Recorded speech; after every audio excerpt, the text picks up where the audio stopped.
Selamat pagi pemirsa, inilah headline news pukul 7 waktu Indonesia Barat, saya Gema Tanjung. Pemirsa, tagar kabur aja dulu ramai dibicarakan masyarakat di media sosial dalam sepekan terakhir. Salah satu isu yang memantik ramainya kampanye tersebut terkait dinamika sosial politik hingga terbatasnya peluang kerja di Indonesia. Media sosial kembali diramaikan oleh tren baru, kali ini dengan tagar kabur aja dulu yang viral di media sosial X. Tren kabur aja dulu bermula dari kekecewaan beberapa warga negara Indonesia terhadap sejumlah kebijakan pemerintah dengan kondisi sosial ekonomi dan peluang kerja di dalam negeri. Tagar kabur aja dulu merujuk pada keinginan anak muda untuk meninggalkan Indonesia dan mencari kehidupan yang lebih baik dari segi karir, pendidikan maupun standar hidup di luar negeri. Pengamat ekonomi Indef berpendapat fenomena kabur aja dulu sudah menguat selama beberapa waktu terakhir karena kehidupan di Indonesia yang dinilai sudah kurang layak oleh generasi Z dan kalangan milenial. Meski begitu, sebelum terburu-buru mengambil keputusan untuk kabur, ada baiknya memikirkan secara matang untuk bisa hidup di negara lain. Apakah benar satu-satunya solusi dari masalah di Indonesia adalah dengan meninggalkannya? Tim Liputan, Metro TV. Baru-baru ini pemirsa, sebuah tagar kabur aja dulu viral di media sosial. Isinya sejumlah warga negara Indonesia, khususnya generasi Z, yang menceritakan pengalaman mereka bekerja di luar negeri.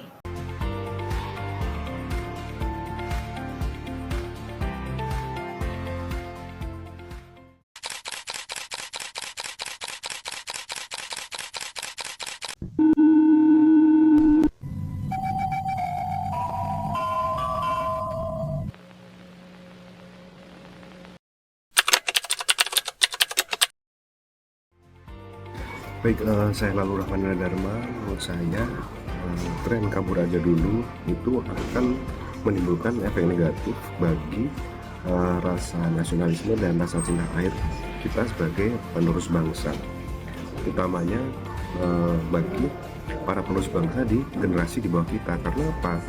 Karena tren kabur aja dulu ini mengurangi sifat rasa tanggung jawab kita terhadap menjadi sebuah agen perubahan di Republik ini. Jadi bisa mengurangi rasa tanggung jawab juga yang akan dicontoh oleh generasi di bawah kita.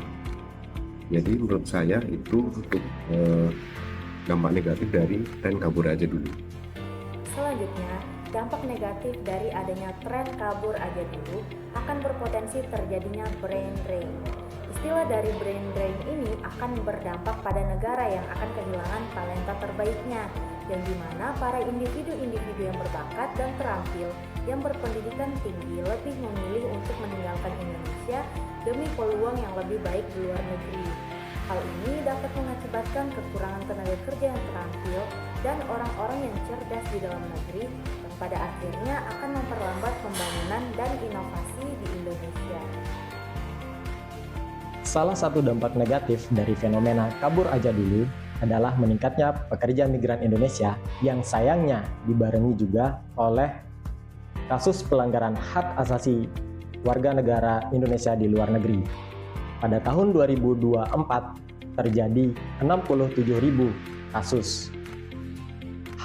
Jumlah ini bertambah dari tahun sebelumnya, yaitu 2023, di mana terdapat 53.000 kasus berdasarkan data Kementerian Luar Negeri.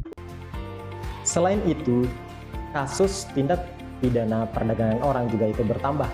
Pada tahun 2025, triwulan pertama yaitu bulan Januari hingga bulan Maret, terdapat 1.503 korban TPPO. Kemudian pada tahun 2024 terdapat 2.179 korban tindak pidana perdagangan orang. Dari sini kita bisa melihat bahwa dampak dari kabur aja dulu itu bisa membawa dampak negatif, di mana SDM kita di Indonesia itu berkurang, dan di sisi lain kita akan dianggap remeh oleh negara lain ketika kita dipandang sebagai sasaran empuk tindak pidana perdagangan orang. Gerakan kabur aja dulu mengajak anak muda untuk bermimpi besar, kuliah ke luar negeri, belajar dari dunia. Di luar negeri mereka membangun jejaring global, memperkenalkan budaya Indonesia, mempertahankan citra positif bangsa, bahkan menjadi jembatan investasi dan inovasi bagi tanah air Indonesia. Tapi nasionalisme yang sesungguhnya tidak berhenti di luar negeri, justru panggilan untuk pulang semakin besar. Kembali adalah bentuk tanggung jawab yang tertinggi. Ilmu yang dibawa bukan untuk diri sendiri, tapi untuk tanah tempat mereka dilahirkan.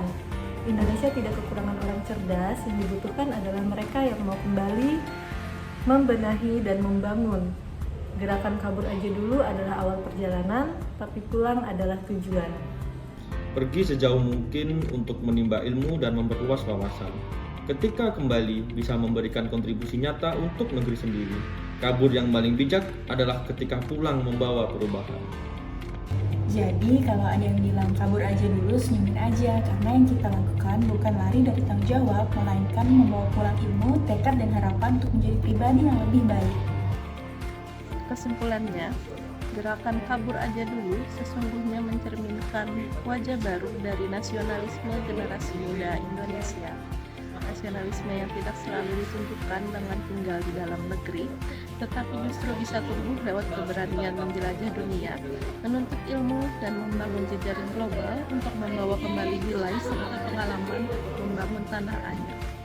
Meski menyimpan risiko seperti meningkatnya korban human trafficking, ancaman brain, dan mengurangi rasa tanggung jawab kebangsaan, gerakan ini menawarkan potensi luar biasa apabila dilakukan dengan kesadaran dan tujuan yang jelas, yaitu pergi untuk belajar dan pulang untuk berkontribusi. Nasionalisme masa kini tidak berhenti pada batas geografis, tetapi diwujudkan melalui tindakan nyata, diantaranya membangun citra bangsa, mentransfer ilmu, menciptakan inovasi, dan ikut serta memajukan negeri. Maka dari itu, kabur bukanlah pelarian, melainkan awal dari perjalanan panjang menuju pengabdian. Lalu pulang adalah bentuk tertinggi dari nasionalisme yang matang dan bertanggung jawab.